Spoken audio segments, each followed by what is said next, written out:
You made the birds to sing and bells to ring when I gave you my heart. Eagles gray skies so blue, made the sun come shining through when I gave you my heart. So I'll sing from a new heart, and my voice I will raise. I will sing him a new song. I will sing him a new song. I will sing him a song of praise.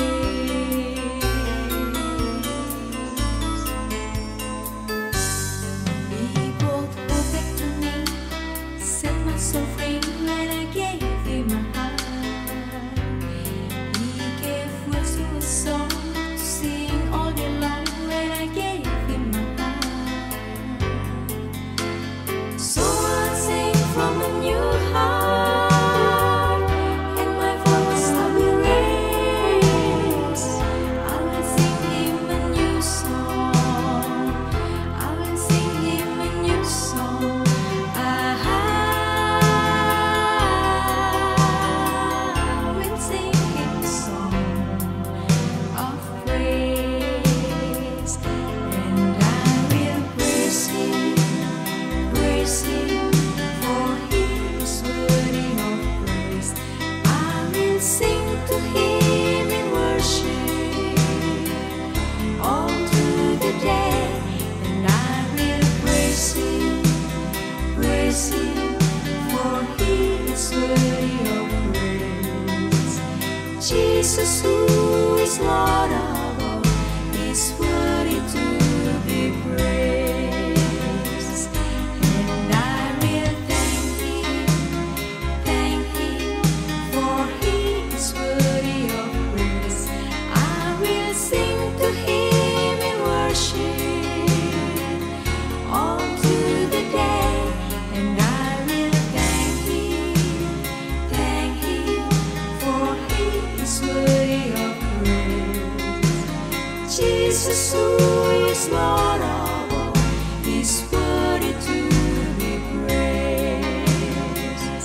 And I will praise you, for you are worthy of praise. I will sing to you in worship all through the day, and I will praise you, for you are worthy of praise. Jesus, you are Lord of all, and worthy to be praised. Worthy to be praised.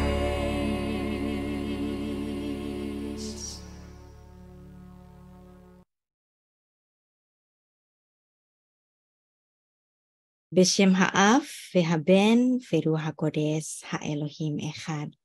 Di dalam nama Bapa dan Putra dan Roh Kudus, Allah yang Esa. Amin. Nah, bagaimana dengan perempuan? Ini menarik. Jadi, kenapa harus ada penciptaan perempuan? Ini nggak akan ditulis dalam kitab suci manapun selain Alkitab kita. Di kitab agama apapun nggak ada pernah diceritakan kenapa perempuan harus diciptakan.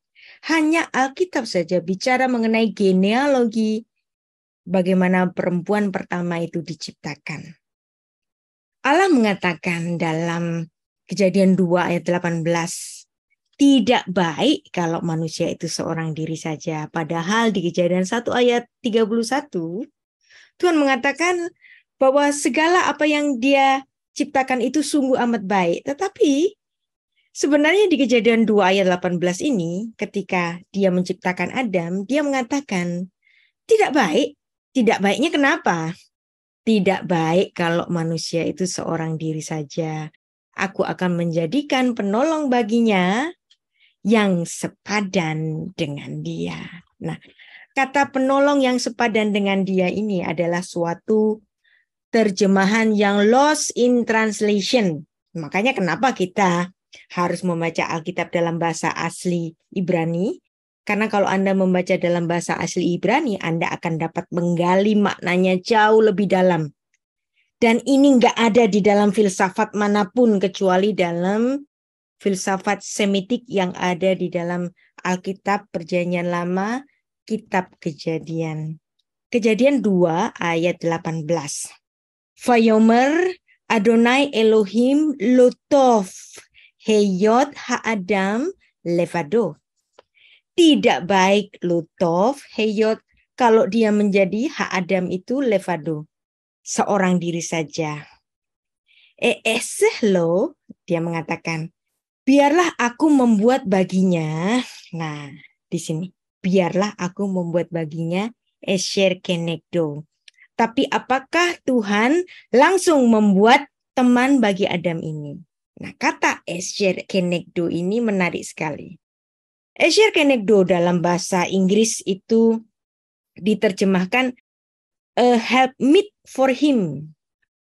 Terus kemudian di ESV, a helper fit for him. Tetapi sesungguhnya dalam bahasa asli Ibraninya bukan begitu. Esher itu adalah penolong, kenegdo itu yang beroposisi, yang berhadapan, yang beroposisi dengannya. Wow. Jadi perempuan itu bukan sekedar teman bagi Adam, tetapi juga dia memiliki unsur yang beroposisi dengannya. Seorang penolong, Anda tahu, kalau ada orang yang jatuh kemudian ditolong temannya, berarti temannya yang menolong ini memiliki kekuatan yang lebih daripada yang sedang jatuh itu, bukan?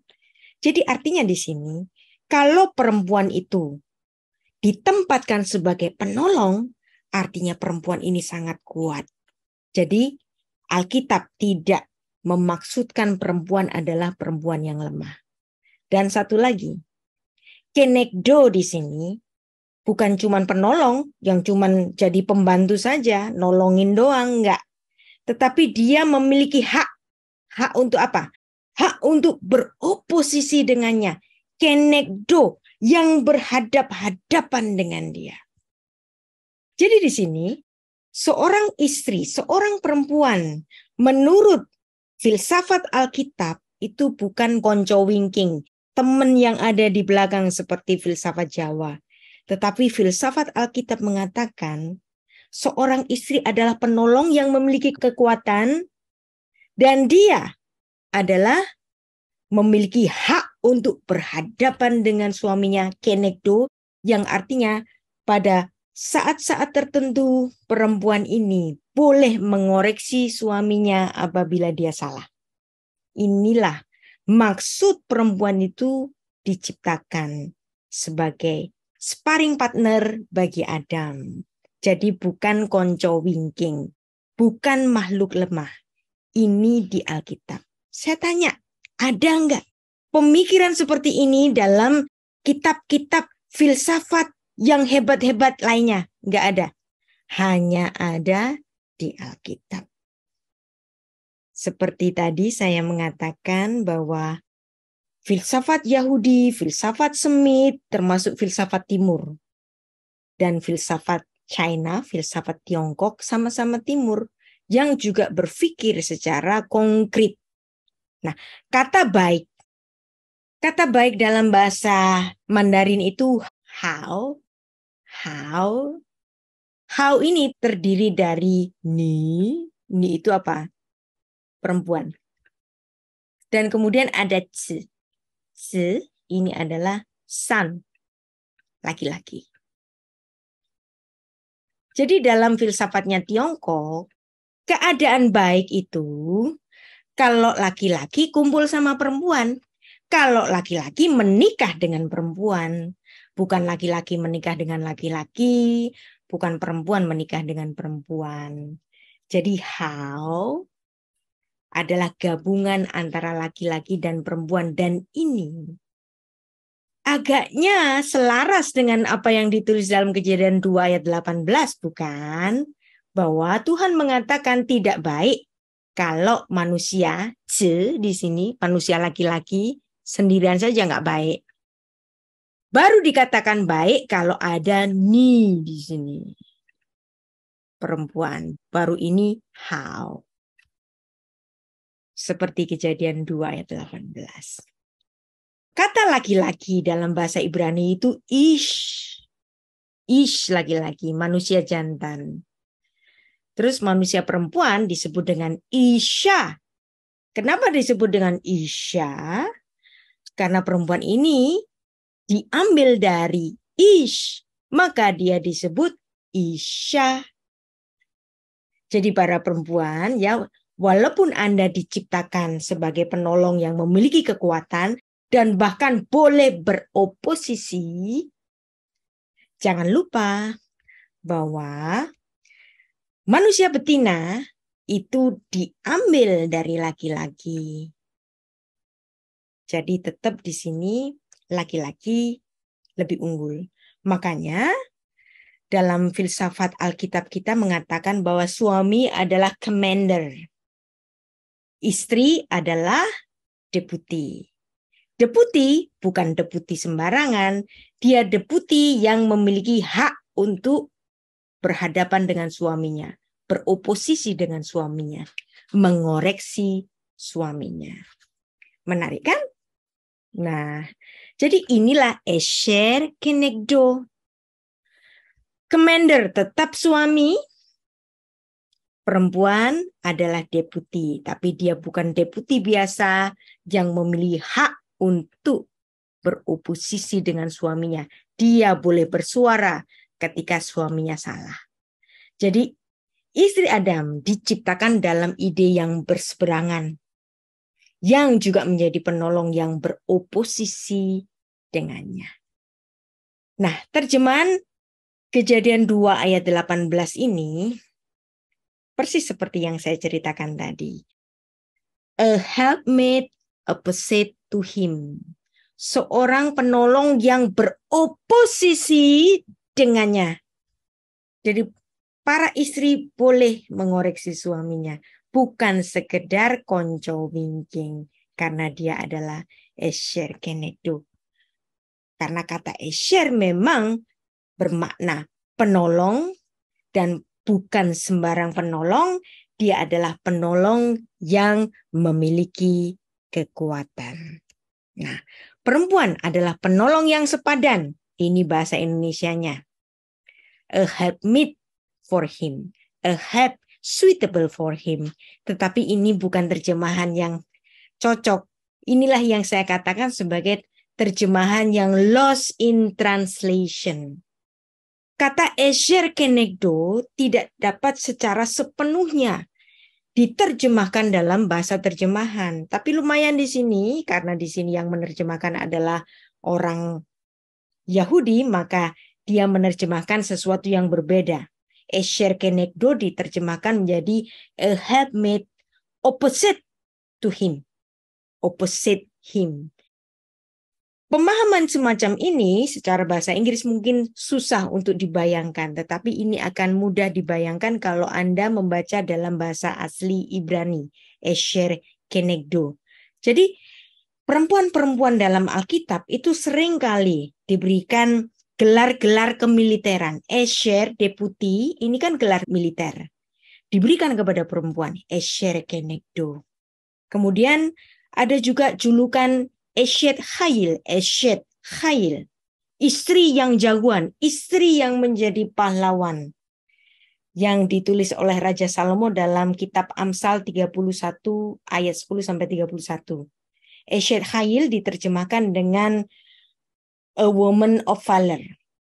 Atau dalam bahasa Indonesianya itu istri yang cakap. Tetapi kedua terjemahan itu tidak mewakili makna yang lebih dalam dari Eshet Chayil.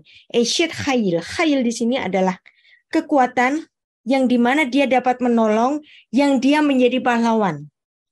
Jadi istri jagoan, istri yang menjadi pahlawan.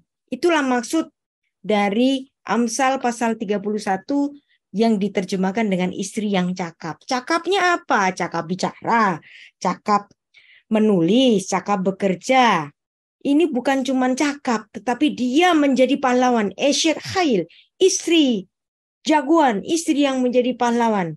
Nah, Khayil ini juga adalah gelar bagi kemiliteran, disematkan kepada perempuan, yang artinya perempuan dalam Alkitab dipandang sebagai seorang yang memiliki kekuatan yang luar biasa. Jadi bukan makhluk yang lemah. Alkitab tidak memandang perempuan sebagai makhluk yang lemah.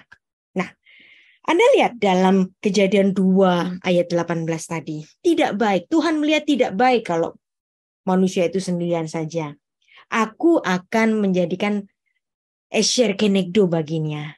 Tetapi apakah Tuhan langsung bikin istri buat Adam? Enggak. Tuhan memberikan teman-teman yang lain bagi Adam. Lalu Tuhan membentuk dari tanah, minha Adama, segala binatang hutan dan segala burung di udara. Sebelum dikasih teman yang sama dengan dirinya, Tuhan memberikan teman-teman yang lain, yaitu apa? Binatang-binatang di darat dan burung-burung di udara untuk menjadi teman Adam.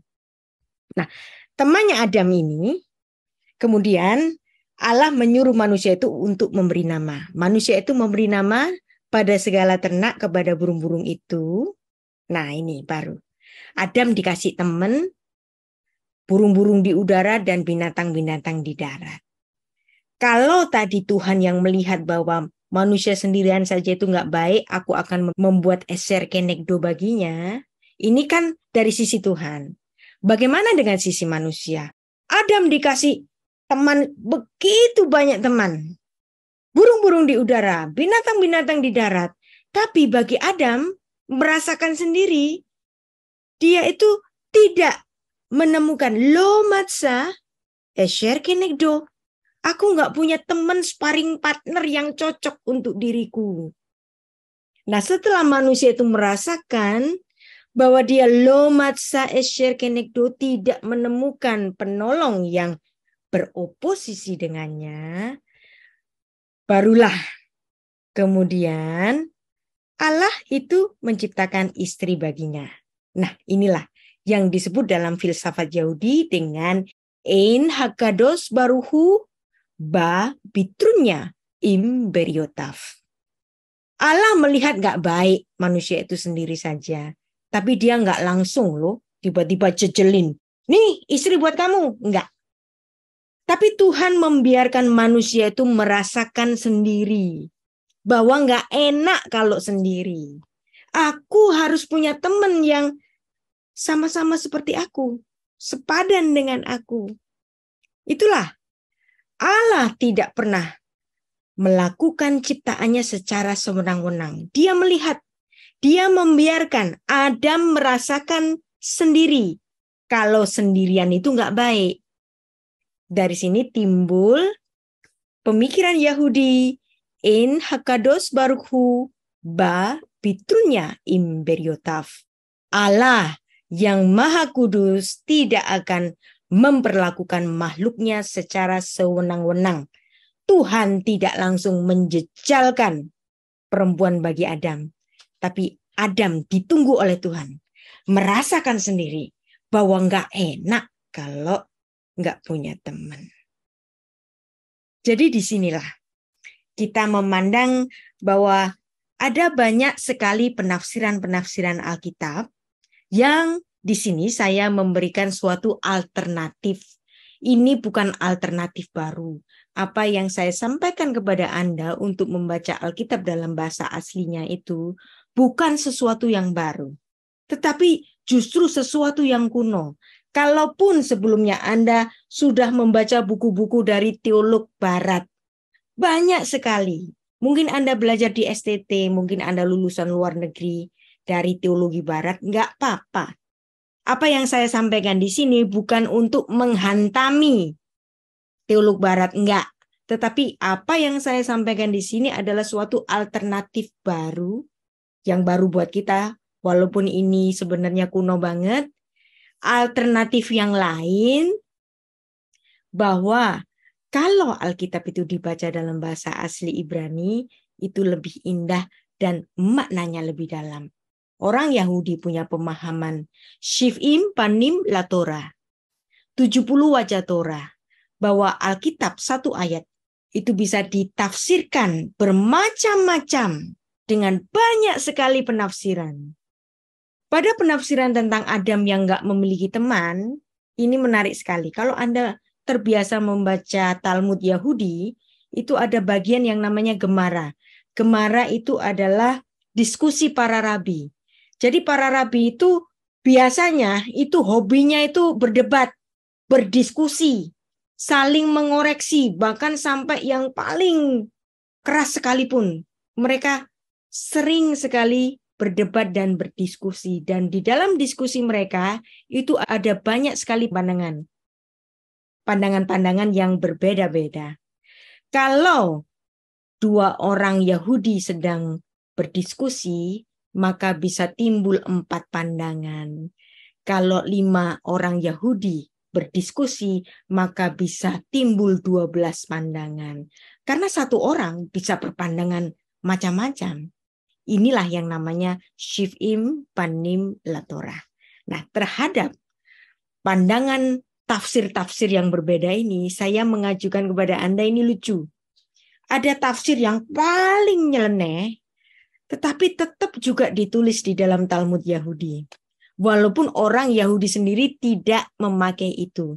Tetapi gara-gara ini pernah ada di dalam satu gemaranya orang Yahudi, dalam satu diskusinya orang Yahudi, bahwa ada satu orang yang berpikiran secara nyeleneh, tetapi itu tetap ditulis. Jadi kayaknya gemara itu seperti notulen diskusi. Si A bilang begini, si B bilang begini, si C bilang begini. Kemudian pembacanya itu disuruh secara arif pilih yang mana. Tafsiran siapa yang paling baik.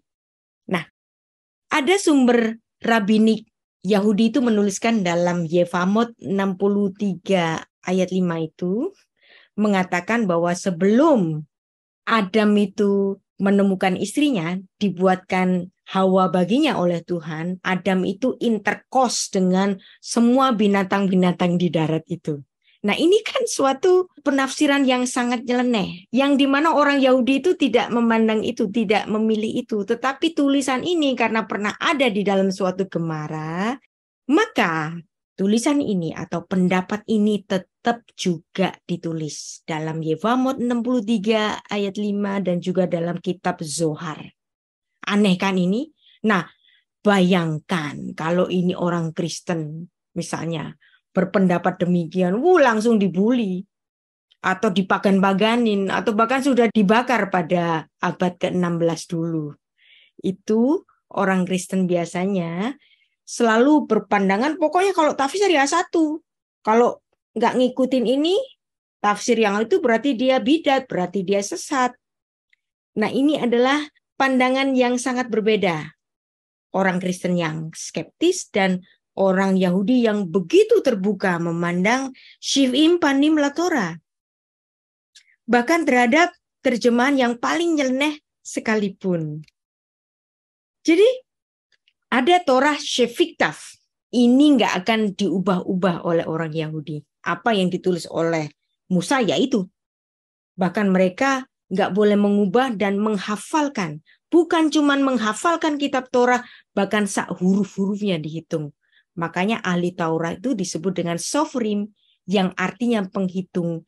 Karena seorang ahli Taurat itu bukan hanya menghafal Taurat, tetapi juga menghitung huruf-hurufnya. Dan mereka harus menulis bagi mereka sendiri salinan Taurat bagi mereka. Nah, setelah Torah Shefiktaf ada Torah Shef Alpeh. Nah, di sini adalah tradisi lisan yang ditulis di kitab Talmud. Setelah Adam tadi dalam Kejadian 2 ayat 22 tidak mendapatkan teman yang sepadan dengan dia, yang esher kenegdo, barulah Tuhan melakukan bedah toraks kepada manusia yang pertama, dan ini SOP-nya itu seperti dokter bedah hari ini. SOP-nya. Anda lihat di sini. Menarik. Lalu Tuhan Allah membuat manusia itu tidur. Tidurnya. Ketika ia tidur, Tuhan mengambil salah satu rusuk daripadanya, lalu menutup tempat itu dengan daging. biasa saja kan kalau kita baca ini. Tapi kalau Anda baca dalam bahasa asli Ibraninya, ini dalam banget. Seperti SOP seorang dokter bedah di kamar bedah di rumah sakit. Perhatikan, saya baca pelan-pelan. Vayapel, dan dia menjatuhkan. Siapa yang menjatuhkan? Adonai Elohim. Dan setelah dijatuhkan, direbahkan, kemudian tardema. Nah, tardema ini adalah pembiusan. Anastasia. Setelah dia membaringkan manusia itu, kemudian baru dia melakukan anastasia. Kata tardema dalam bahasa Ibrani hari ini bermakna anastasia. Kata membuat dia nyenyak. Tetapi saya lebih suka menerjemahkan tardema ini dengan kelenger. Tuhan menjatuhkan manusia itu, merebahkan manusia itu, dan membuat manusia itu kelenger. Kelenger dengan cara apa? Dengan cara anastasia, tardema. Tardemanya kepada siapa? Al-Ha'adam, kepada manusia itu. Nah, setelah dibuat kelenger, dikasih anastasia itu, kelenger kan, maka dia tidur nyenyak, fayishan. Manusia itu tidur nyenyak, sudah dibius. Setelah sudah dibius, baru kemudian fayikak, dan dia mengambil. Mengambil apa? Ahad mitzalotaf, satu dari bagiannya, salah satu dari rusuk-rusuknya.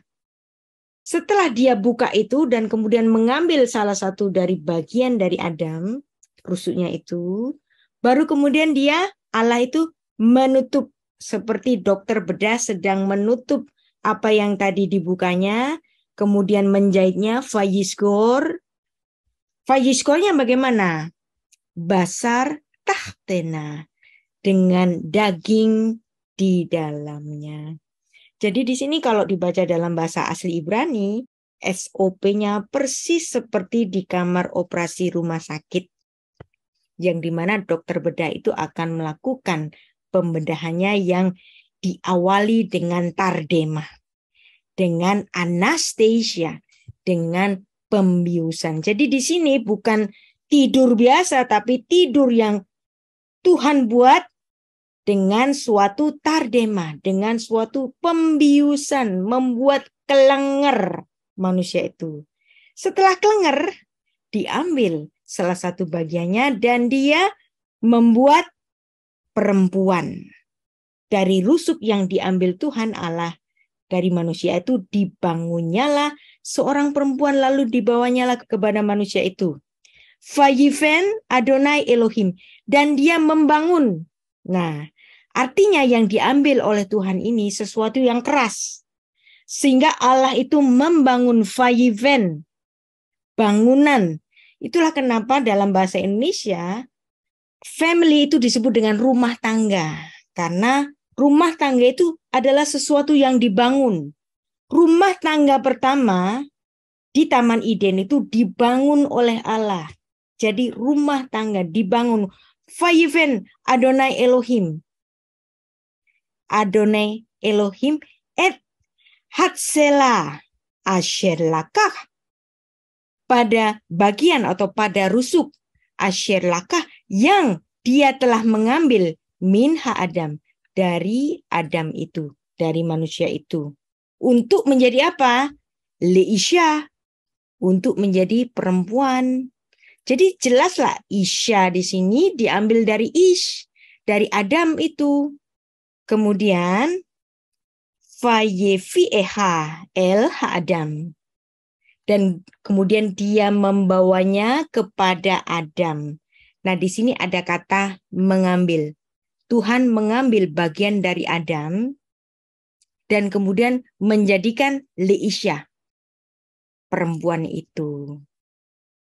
Jadi di sini dalam bahasa Ibrani memang tardema hari ini dipakai dalam artian anastasia, tardema. Dan juga ada di dalam penafsiran dari Radak Rabbi David ben Himhi itu bicara mengenai bagian dari Adam adalah bagian rusuk yang diambil dari tubuh Adam.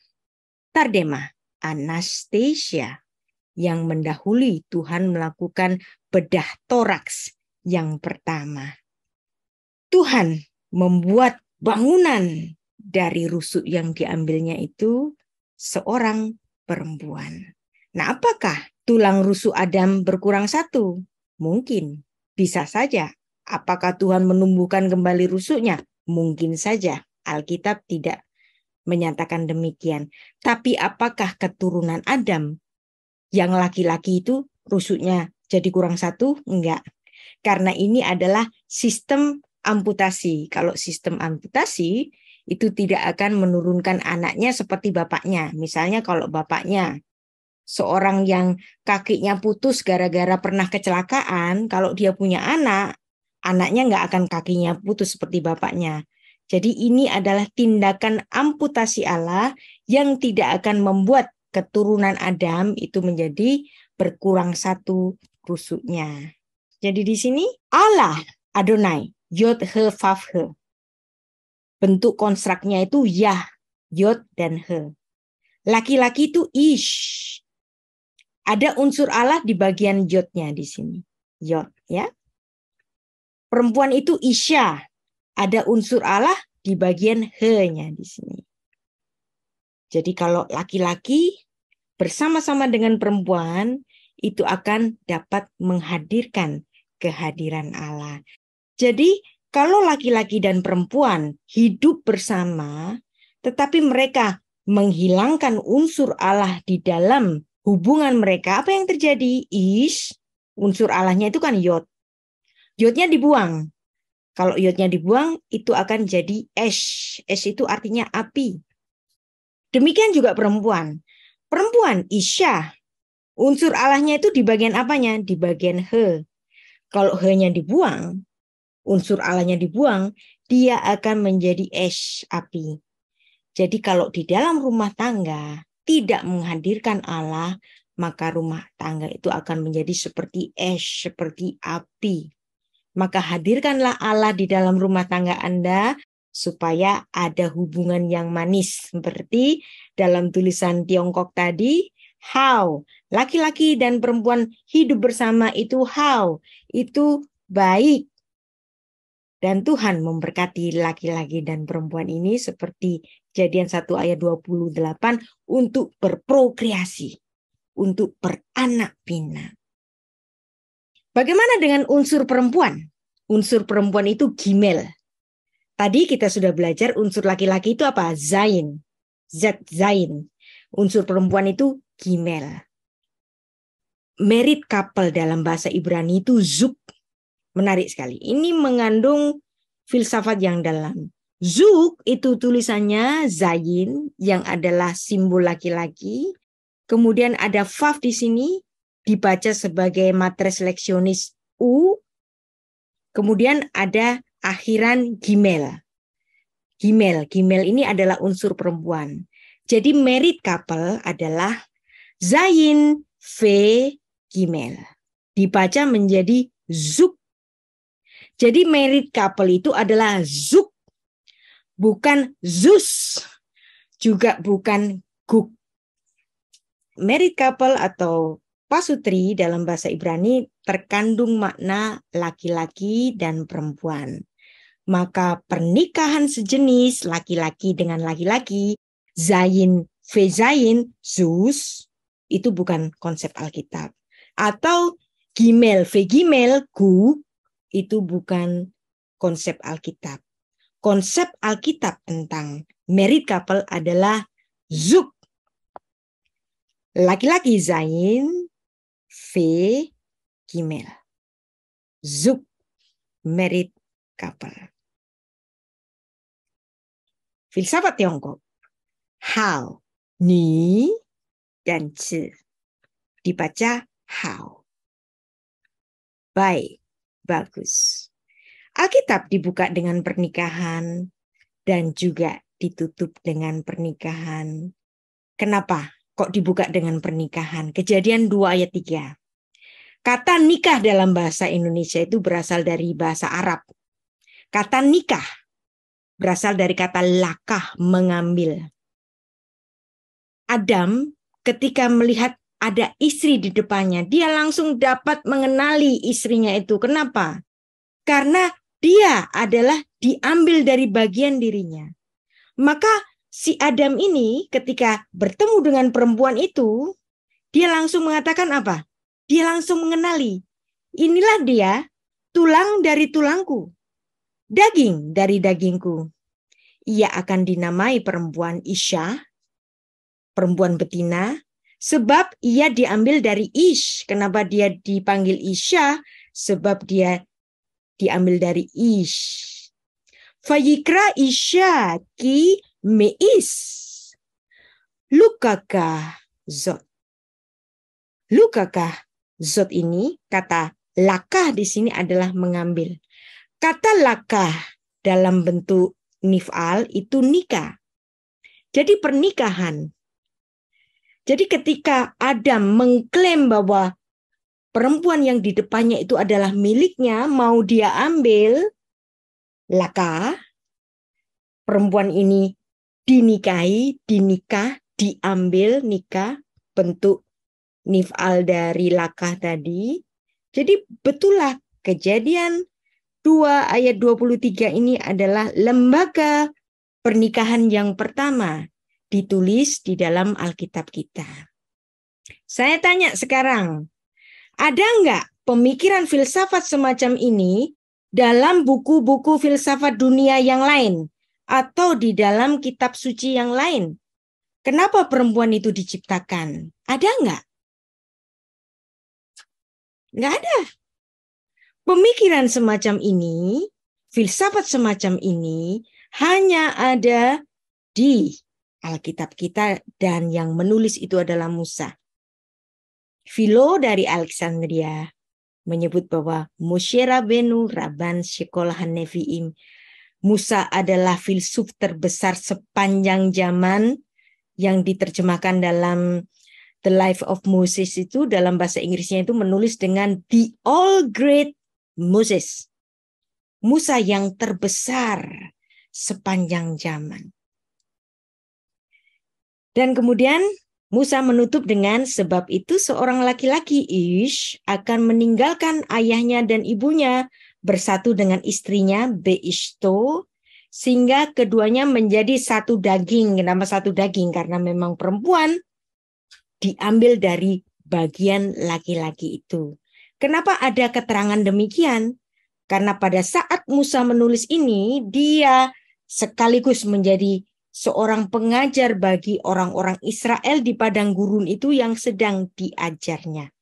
Dia mengajar bahwa laki-laki dewasa yang telah mengambil istri, dia akan hidup bersama istrinya, tidak ada di dalam kuasa orang tuanya lagi, karena dia yang akan menjadi commander di keluarganya sendiri, dan istrinya itu adalah Esher Kenegdo sebagai deputi yang menyertainya dan juga dapat beroposisi dengannya apabila sang suami perlu dikoreksi.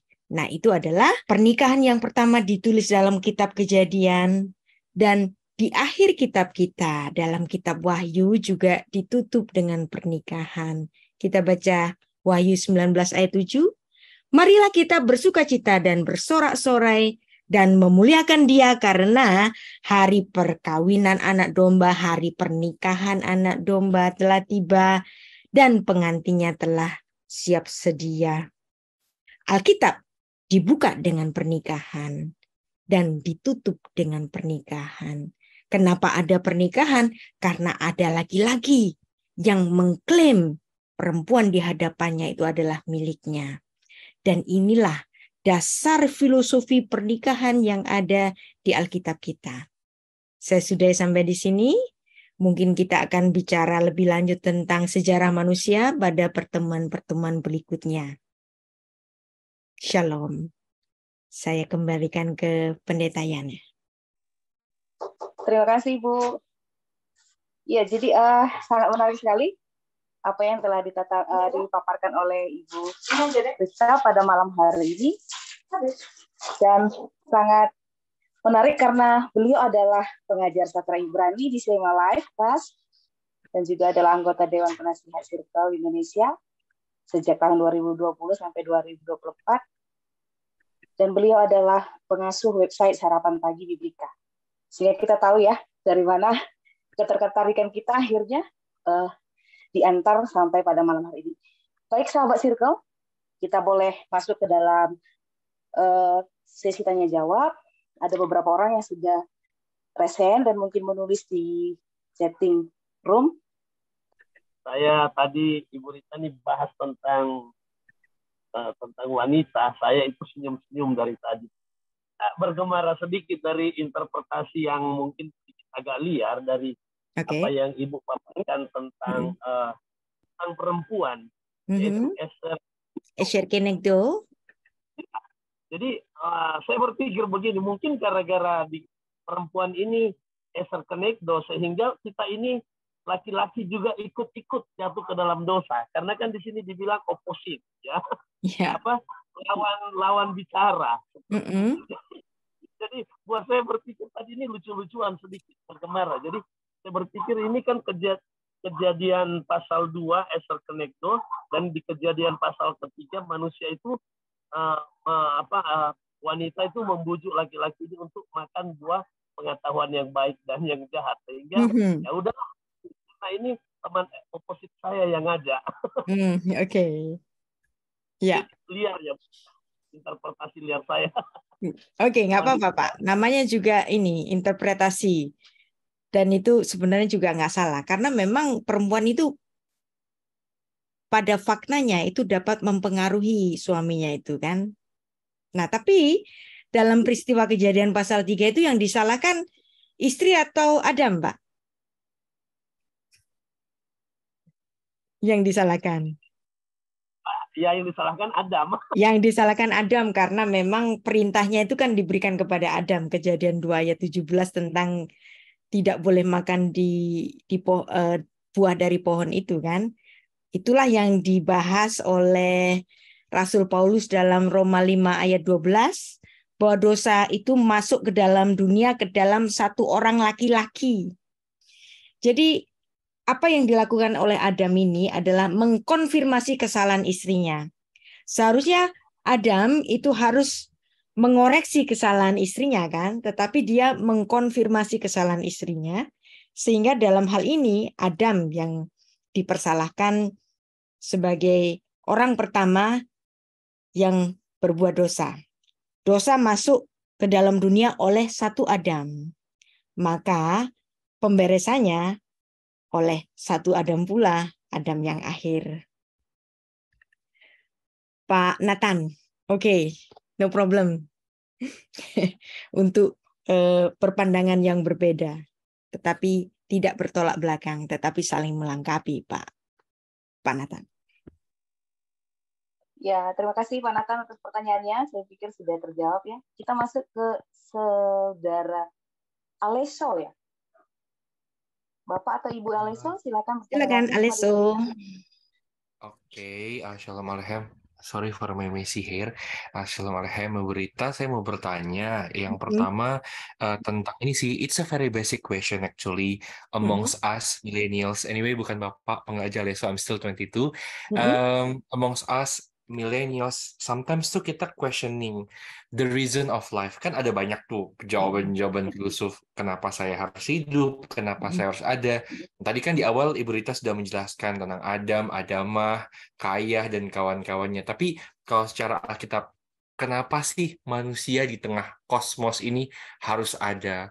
The main reason why kita harus hidup dari pandangan Alkitab. Atau bisa diulas mungkin secara pesyat. Begitu Ibu Rita. It's a basic question, but sometimes sering ditanyakan.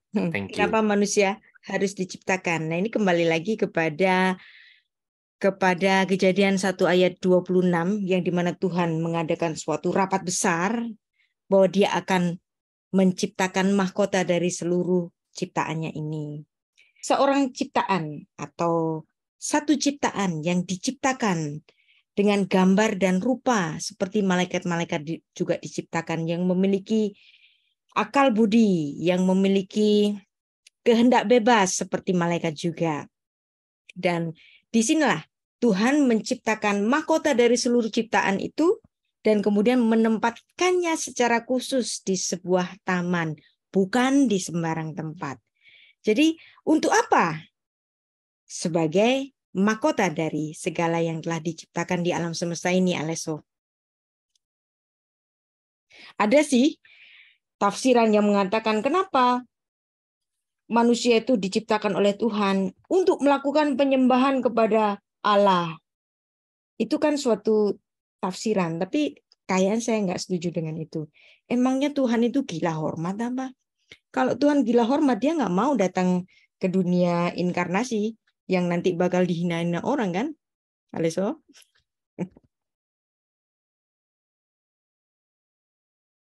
Baik, Mas Aleso, sepertinya sudah terjawab ya. Sekarang kita ke Pak Wijojo Henry, silakan Pak bertanya langsung kepada Ibu Rita. Pak Henry silakan. Ya, shalom, Shalom. Bu Rita. Saya mau bertanya ini, Bu.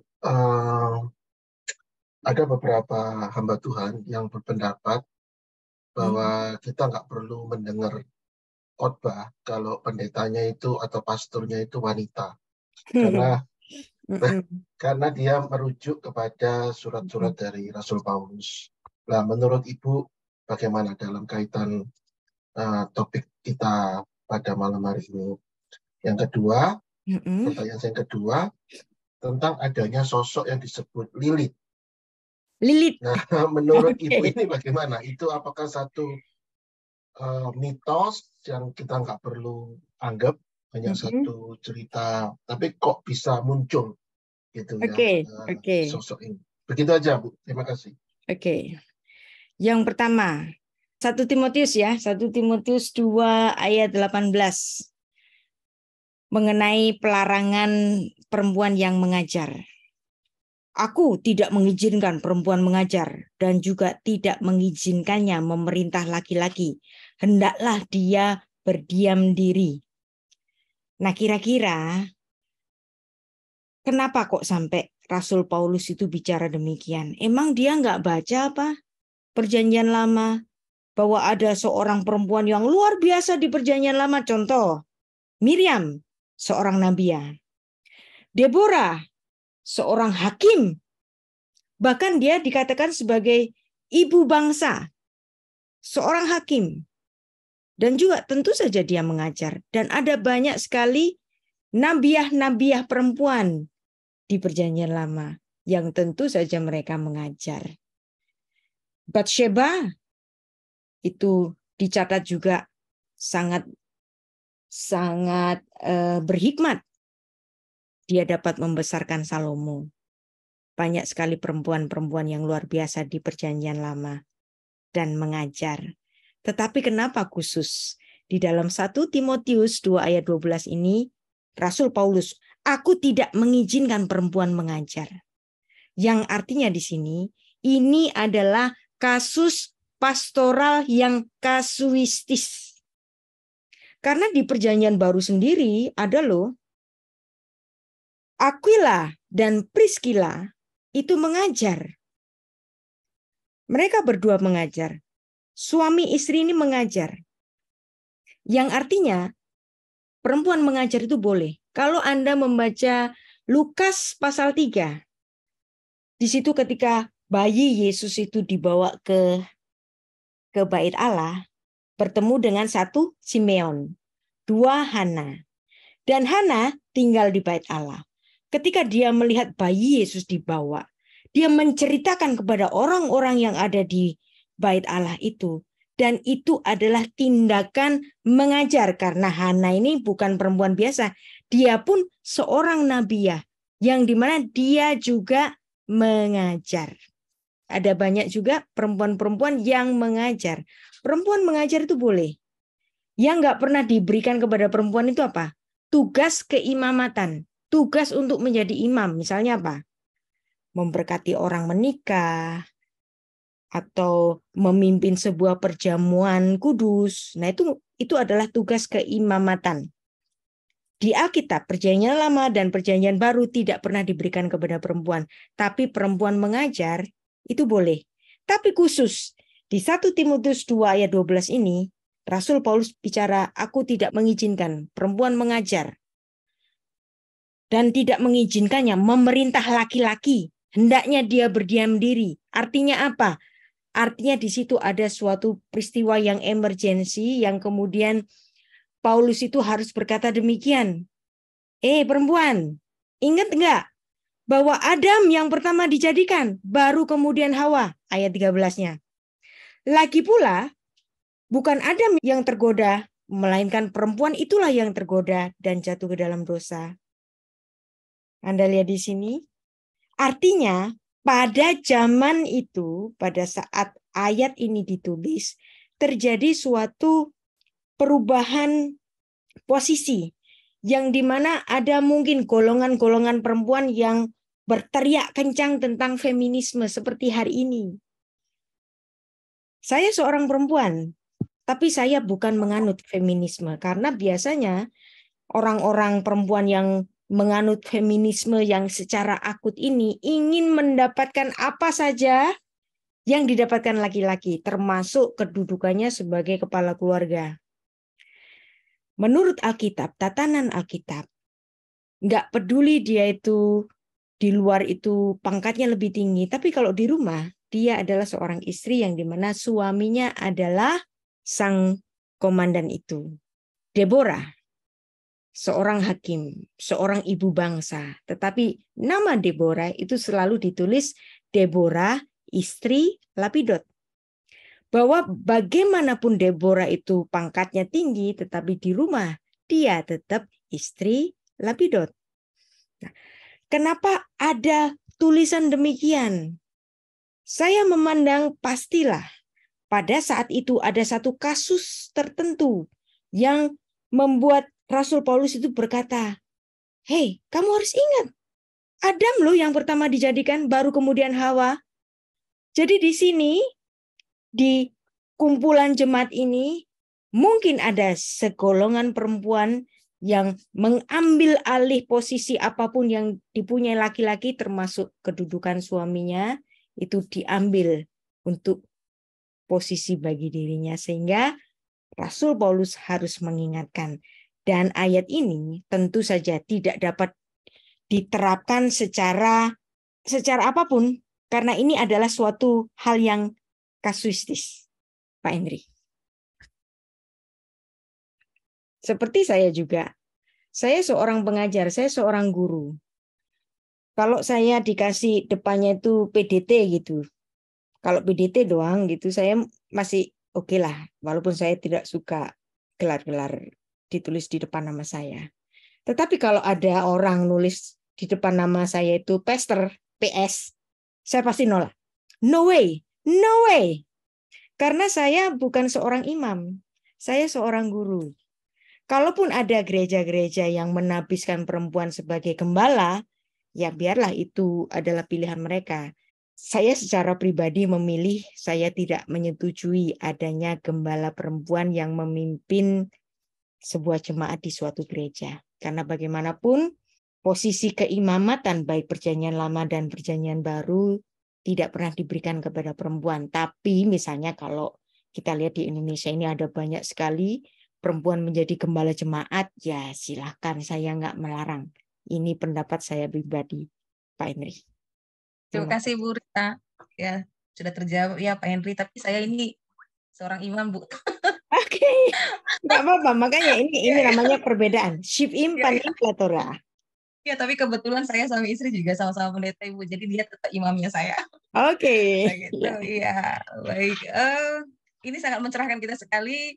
Semoga banyak yang bertanya. Ya, sangat-sangat membuka pikiran kita, dan kita akan kembali ke Bapak Jakaria. Sebentar, pertanyaan yang kedua. Pertanyaan yang kedua, Bu Rita. Oh, masih ada. Oh, masih ada. Maaf, Pak Henry ya. Oh, Silakan, Lilit Bu. ya. Aduh, saya kok lupa. Kepanjangan tadi jawabnya ya. Mohon maaf. Lilit ya. Lilit itu kayaknya hanya satu kali ditulis dalam Alkitab kita ya. Kalau nggak salah itu, nah, saya cari di Yesaya ya. Di Yesaya 34 ayat 14, Lilith. Di sana berpapasan binatang gurun dan anjing hutan dan jin bertemu dengan temannya, yaitu hantu malam. Hantu malam saja ada di sana dan mendapat tempat perhentian. Nah, yang diterjemahkan oleh LAI hantu malam ini, bahasa aslinya adalah Lilith. Ya. Kenapa kok diterjemahkan dengan hantu malam? Kenapa kira-kira? Karena istilah ini sudah bergeser. Kata Lilith itu sebenarnya merujuk kepada burung hantu. Tapi kemudian Lilith dikenakan kepada hantu cewek, yaitu kuntilanak. Itu untuk pemahaman selanjutnya. Sehingga dalam LAI ini diterjemahkan dengan hantu malam. Atau dalam kitab The Message itu ditulis dengan The Night Demon, Lilith di The Message. Tapi kalau Anda baca di King James, kata Lilith tadi itu diterjemahkan dengan Screech Owl. Jadi burung hantu. Yang kemudian kata burung hantu ini disamakan dengan hantu cewek yang berkeliaran malam-malam, yaitu kuntilanak. Nah, pemahaman yang berubah menjadi kuntilanak itu adalah pemahaman yang kemudian arti harfiahnya adalah burung hantu. Jadi bukan sebagai hantu cewek. Hanya satu kali saja di Yesaya 34 ayat 14. Ada juga yang mengatakan bahwa Lilith ini dalam legendanya orang Yahudi, Lilith ini dikatakan sebagai istri pertama dari Adam. Nah, karena dia itu perangainya nggak baik, maka Tuhan memberikan Hawa kepada Adam ini. Tapi itu cerita legenda, bukan cerita sebenarnya. Cerita legenda saja dari orang-orang Yahudi, dari kabalanya orang Yahudi. Ada juga kalau Anda membaca atau melihat ya, kalau nggak salah itu ada di dalam karyanya Michelangelo, bahwa ular yang mengganggu Hawa ini itu adalah Lilith. Tapi ini adalah pemahaman yang tentu saja nggak sama dengan Alkitab kita. Dan Lilith itu juga dipakai sebagai lambang gerakan feminisme dari dominasi Adam. Kenapa di sini? Saya nggak tahu kenapa kok Lilith itu dijadikan lambang bagi gerakan feminisme. Nanti Anda bisa menggoogle www.lilith.org, yang dimana sosok kuntilanak Lilith yang mengerikan ini dikenakan sebagai lambang gerakan feminis. Kenapa kok mereka memilih itu? Karena juga ada hikayat, ada semacam legenda yang mengatakan bahwa Lilith ini adalah sebagai lambang perlindungan aborsi menurut salah satu novel yang ditulis oleh novelis Irlandia kalau nggak salah itu. Pak Henry, kita bisa menggoogle banyak tentang Lilith yang sudah artinya itu bergeser kemana-mana. Bisa bermakna kuntilanak, bisa bermakna sang pelindung aborsi, bisa bermakna katanya istri pertama Adam, dan ini semua nggak cocok dengan Alkitab. Tetapi lebih baik kata Lilith itu dibaca sesuai harfiahnya, seperti yang ditulis dalam Yesaya 34 ayat 14, bahwa Lilith itu sebenarnya sejenis burung hantu. Karena mungkin bernyanyinya malam-malam dan mukanya seperti itu, maka agak menyeramkan gitu, jadi dianggap sebagai hantu malam. Pak Henry. Ya, terima kasih Bu Rita. Ya, sama-sama. Diteruskan oleh Pak Zakaria. Silakan Pak Zakaria. Silakan Pak Zakaria. Terima kasih, selamat malam Bu Yana. Mohon maaf, sebelumnya saya bisa menyampaikan pendapat ya? Silakan. Saya tidak bertanya. Oke, baik. Dalam yang paling menarik ini dalam Kejadian 1 ayat 26 ya, sangat Ya, kecil. selalu itu kan. Ya. Trinitas Begini, versus Yahudi. Padahal itu bukan Yahudi. tapi Kristen juga banyak. tapi saya tidak menganggap orang yang berseberangan saya sebagai orang yang bukan Trinitas, bukan. Itu Oke, pendapat terus? beda bagi saya. Jadi gini, Bu. Kita seperti yang dikatakan oleh Bu Rita, untuk menafsirkan Alkitab kan tidak sebatas hanya gramatikal saja ya Bu. Tafsir-tafsir yang lain, ada catatan-catatan sejarah yang lain. Nah ini dalam Kejadian 1 ayat 26 ini, kalau di dalam kitab Targum itu ada tafsirannya Allah bicara kepada Memra Allah. Tapi ini belum saya pelajari lengkap, Memra ya. Jadi ini belum saya pelajari lengkap. Jadi ini belum saya sampaikan dulu. Nah ini tentang ini Bu, tentang di surat Barnabas. Saya membaca di surat Barnabas pasal yang 6 ayat ke-12. Ini karena kitab suci berkata tentang kita, sementara dia berbicara kepada anak, baiklah kita menjadikan dia berbicara kepada anak. Anaknya ini huruf besar, Bu. Baiklah kita menjadikan manusia itu menurut surat Barnabas itu ditulis dalam bahasa apa, Pak? Dalam bahasa Yunani, Bu. Dalam bahasa Yunani. Oke. Bahasa Yunani. Bahasa Yunani, kalau itu betul-betul tulisan kuno, itu nggak ada minuskul, majuskul. Kalau minuskul semua. Kalau majuskul semua. Jadi anak dalam huruf besar itu pastilah menurut penafsiran si penerjemahnya.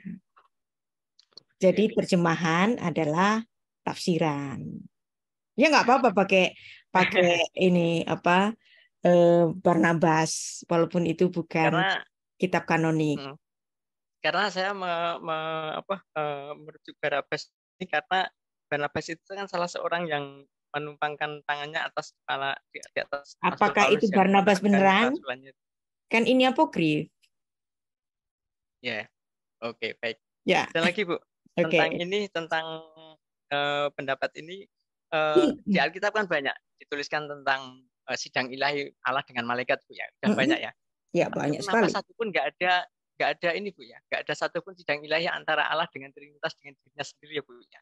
Karena memang salah satu buat Allah gitu. Karena memang kata Trinitas nggak pernah ada di Alkitab. Nah, rincian Alkitab kan baru ada pada abad kedua yang mengakomodasi yang dimana kekristenan itu sudah berubah di Barat, yang kemudian orang yang ada di sana itu harus bisa mendeskripsikan Tuhan itu bagaimana dengan apa yang dia dapat lihat, Allah yang penuh kasih, Allah yang hesed, tidak harus Allah harus diperincikan seperti ini, kan nggak begitu, Pak Zakaria? Ya, karena jadi ini memang karena sebelumnya kekristenan sudah bahwa Allah itu sebelum menciptakan segala sesuatunya itu sudah ada blueprint-nya. Jadi sudah ada blueprint, jadinya tinggal merealisasikannya kan. Jadi saya berpikir gini Bu, kalau Allah berbicara kepada sidang ilahi, kepada malaikat untuk membuat manusia ini, seolah-olah kok Allah ini mengalami kecelakaan ya.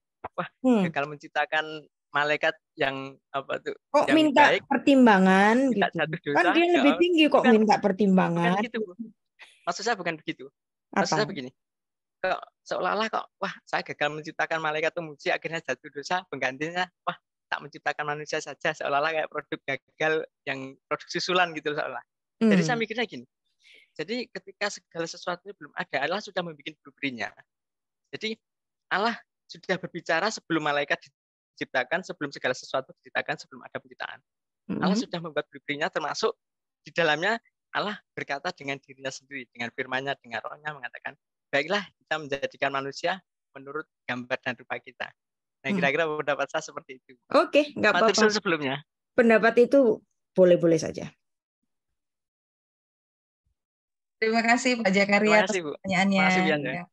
Jadi ya Trinitatis itu kan juga konstruksinya dogma ya Bu, yang dilakukan oleh manusia membantu kita memahami Allah. Saya pikir begitu ya Bu Rita. Ya, cara untuk mengenal Tuhan. Karena Tuhan itu sangat-sangat luar biasa ya, tidak bisa kita dengan pikiran. Ya, sangat menarik sekali pertanyaan ini, semakin panas Bu. Dan sebentar kita masuk ke chatting room ya Bu ya.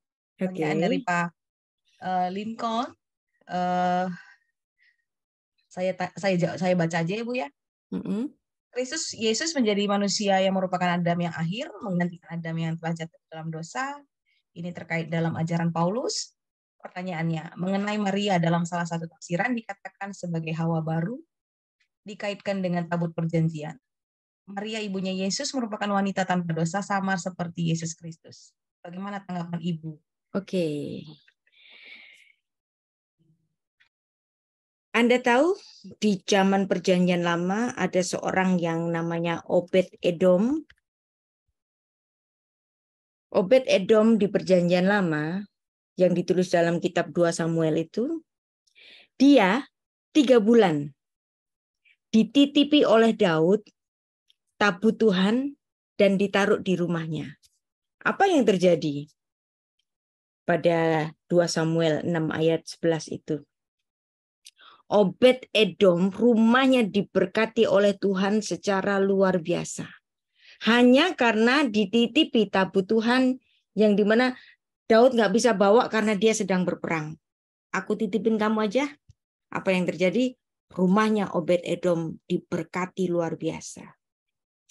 Sekarang saya tanya, ada seorang perempuan yang dipilih oleh Tuhan. Datang malaikat Gabriel kepadanya. Kamu akan dinaungi oleh Roh Kudus dan engkau akan mengandung bayi. Si Maria ini nanya, bagaimana mungkin aku dapat melahirkan bayi sedangkan aku belum menikah, belum bersuami. Malaikat Gabriel mengatakan Roh Kudus akan menaungimu. Yang artinya di sini Roh Kudus menaungi perempuan satu ini yang ketika Maria itu bersedia menerima tugas itu, ini bukan kerjaan yang gampang. Maria kalau hamil di luar nikah, apa yang terjadi padanya? Dia mendapati konsekuensi hukuman rajam, hukuman mati. Tetapi dia mau menerima konsekuensi itu. Nah ini perbedaannya.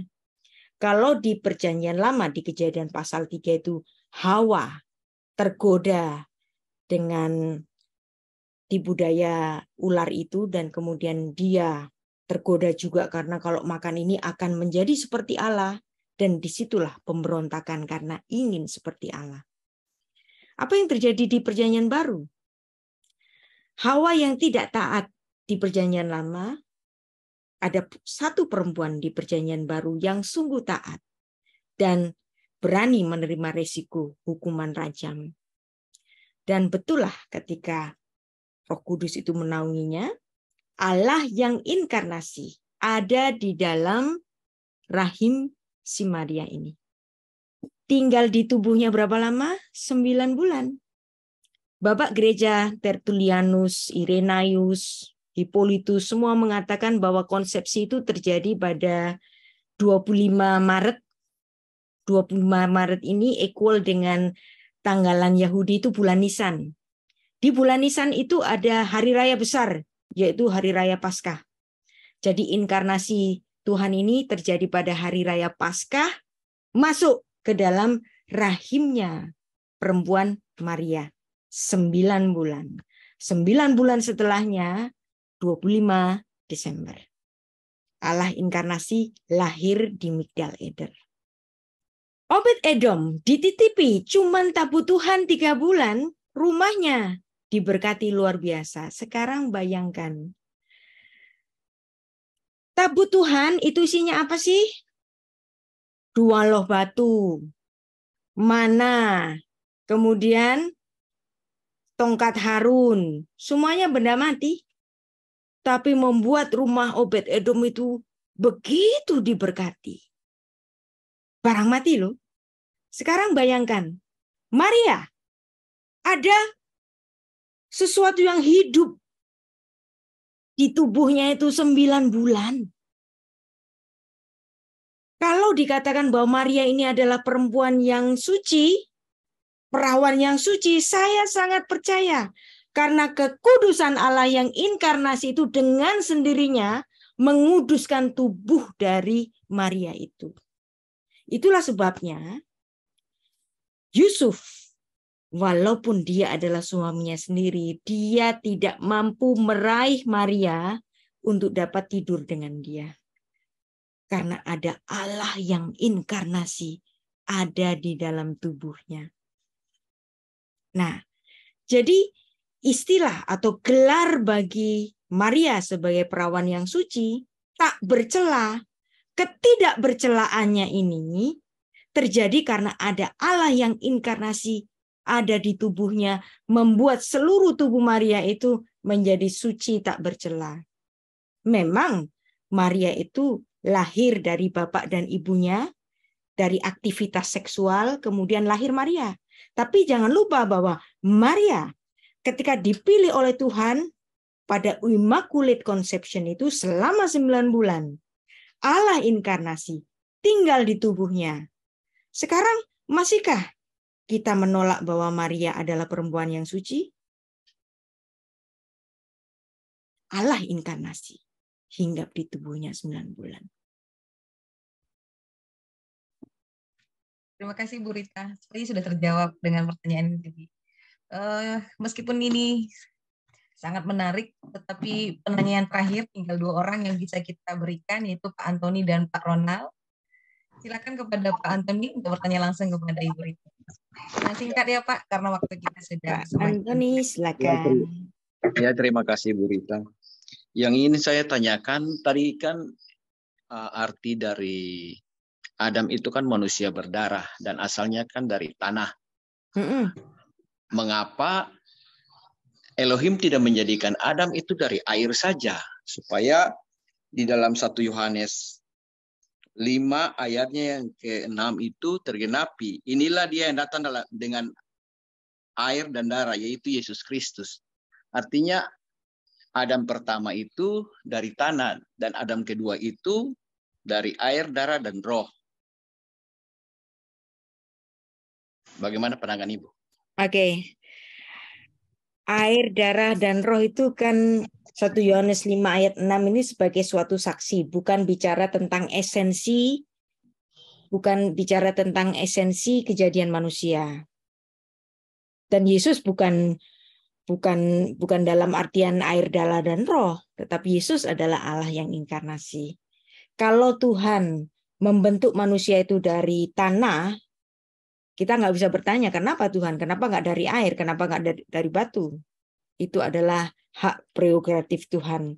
Kalau kita berspekulasi kenapa nggak dari air, kenapa nggak dari batu, kenapa nggak dari daun, kenapa nggak dari yang lain, itu spekulasinya akan sangat liar sekali.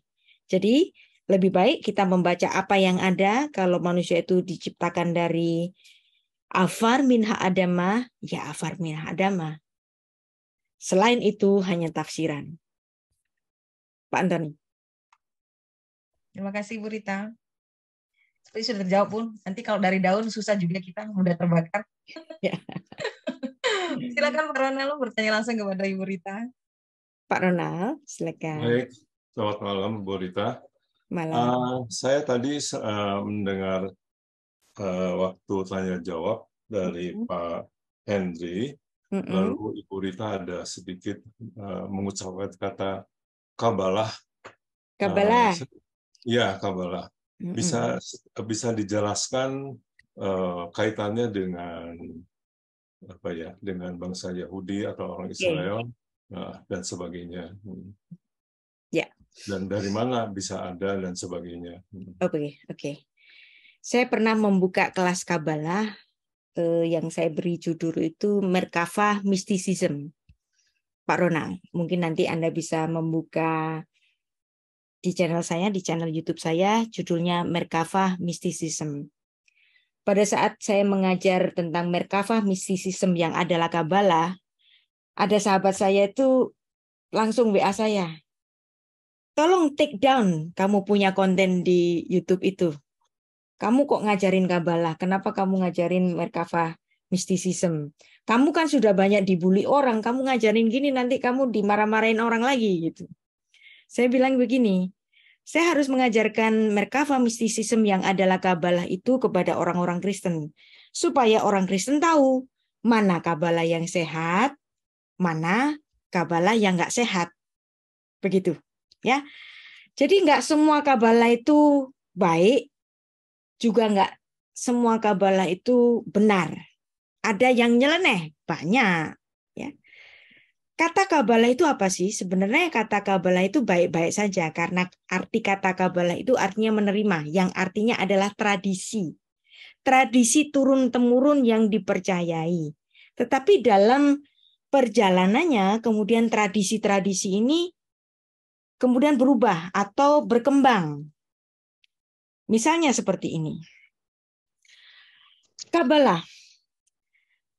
Dalam Helenistik itu ada yang namanya Metatronos.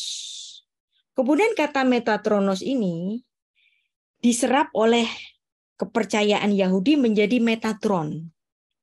Dan Metatron ini menurut kepercayaan Kabalah adalah penghulu malaikat yang tertinggi yang bahkan disebut sebagai Elohim Hakaton, yang disebut sebagai Allah kecil. Nah, Metatron ini kemudian juga dipahami oleh Philo, ya, yang menganggap bahwa malaikat-malaikat Allah itu sebagai alat-alat dari Allah, sebagai logos darinya.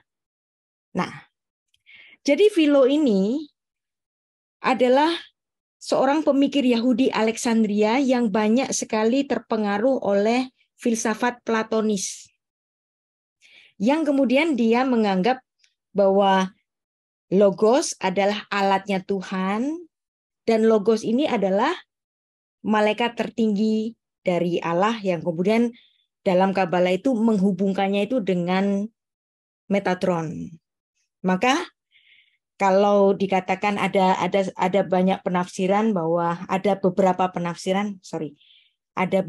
penafsiran yang menempatkan bahwa Kejadian 1 ayat 26 itu bukan sidang ilahi, karena Philo berkata bahwa Allah sedang bicara kepada logosnya untuk Kejadian 1 ayat 26. Nah, logos dalam pemikiran Philo yang terpengaruh oleh pemikiran Helenistik dari Platonis itu, logosnya sudah berbeda. Logosnya dari Philo ini nggak sama dengan logosnya Rasul Yohanes. Kalau logosnya Rasul Yohanes adalah apa yang disebut dengan memra dalam terjemahan dari kitab Targum, yang dimana Adonai Elohim itu dalam beberapa kali itu juga dirujuk sebagai memra. Nah, memra ini adalah logos dalam Septuaginta.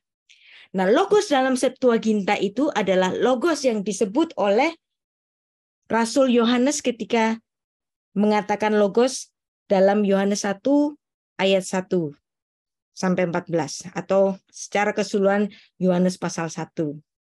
Tetapi logos dari Philo ini adalah logos yang terkontaminasi dari Helenistik. Demikian pula dengan Kabalah. Kabalah itu nggak sepenuhnya Yahudi, karena di dalam Kabalah ada kata Metatron. Kata Metatron itu bukan bahasa Ibrani, tetapi dari bahasa Yunani Metatronos, yang artinya Kabalah, yang menempatkan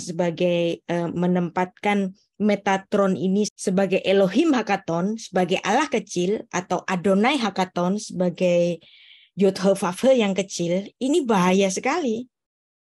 Maka saya membuka kelas Merkava Mysticism Kabalah itu supaya orang Kristen tahu mana Kabalah yang sehat, mana Kabalah yang nggak sehat. Nah, Kabalah ini adalah jenis dari Mysticism Judaism. Tapi nggak semua orang Judaism itu semuanya setuju kepada Kabalah ini. Dan mereka bisa memilih-milih dan menimbang-nimbang mana yang sehat, yang mana yang nggak sehat. Yang saya ajarkan adalah yang sehat. Contohnya apa? Kabalah yang sehat adalah membaca Alkitab secara pardes. Peshat, Remes, Deras, dan Sot. Membaca Alkitab secara pardes ini adalah Kabalah Yahudi yang sehat. Kabalah Yahudi yang nggak sehat, yang di situ ada Metatron dan mistisisme yang lain, tetap saya ajarkan, tapi saya mengatakan ini nggak benar, ini menyimpang, supaya orang-orang Kristen juga tahu dan menimbang mana Kabalah yang sehat, mana Kabbalah yang nggak sehat, Pak Ronald. Ya, terima kasih Bu, mengerti. Ya. Terima kasih Bu Rita atas jawabannya. Sangat mencerahkan sekali pada malam hari ini. Terima kasih juga buat sahabat Sirkus yang sudah bertanya, sehingga hikmat dari Bu Rita bisa dituangkan lebih banyak lagi untuk kita semua.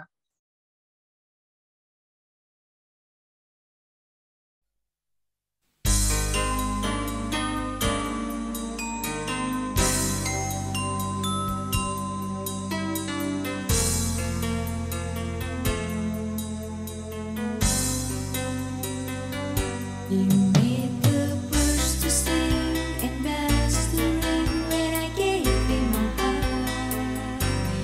You turned gray skies to blue, made the sun come shining through when I gave you my heart. So I'll sing from a new heart, and my voice I will raise. I will sing him a new song. I will sing him a new song. I will sing him a song of praise.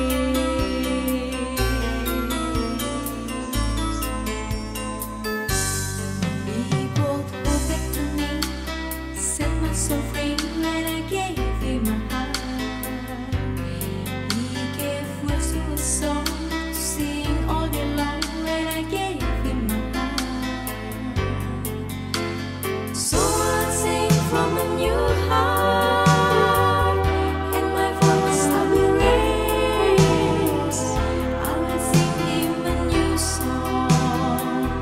I will sing him a new song. I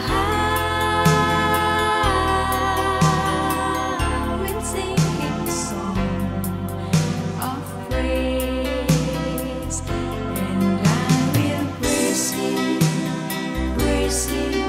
for he is worthy of praise.